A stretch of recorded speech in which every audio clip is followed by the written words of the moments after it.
Carter and special connection, had a very special connection with the San Fernando Valley. He visited the St. Genevieve Parish schools in Panorama City a few times. KCAL News reporter Lauren Pozen joins us now live from the school where the Carters have their own hallway dedicated to them. Lauren?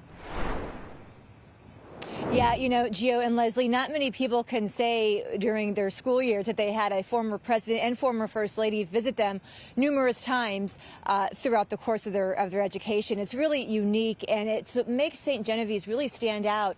And all this started here was with one letter written by a man in college that later would become the principal of this school. Well, former President Jimmy Carter's roots and his former wife Rosalynn were in his home state of Georgia.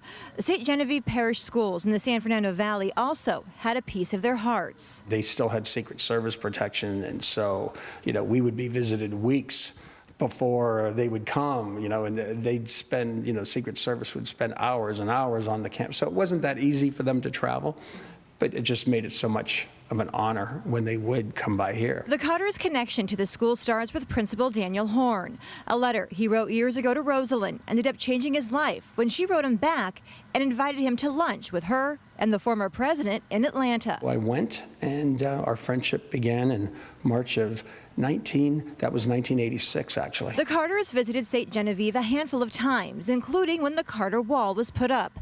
The school even made a documentary about them. Horn says up until a few years ago, the school would hold faculty and student retreats in Carter's hometown of Plains, Georgia. We would spend a week back there, typically, in the town of Plains. We have more students in this school than they have in their town. They have 7 churches, none of them Catholic. So we would do our retreats at the Maranatha Baptist Church, which is a church that the Carters helped to build. As the nation reflects on the life of former President Carter, Horn says the world is a better place because of him. He was someone who definitely was a man of great faith and wanted to pass it on. But he lived that faith when he was, whether he was governor, whether he was on the school board, or whether he was president of the United States.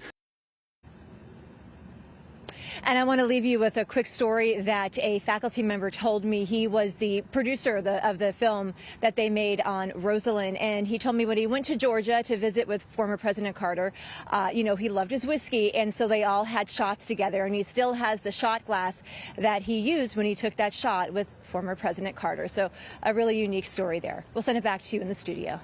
Thanks so much, Lauren.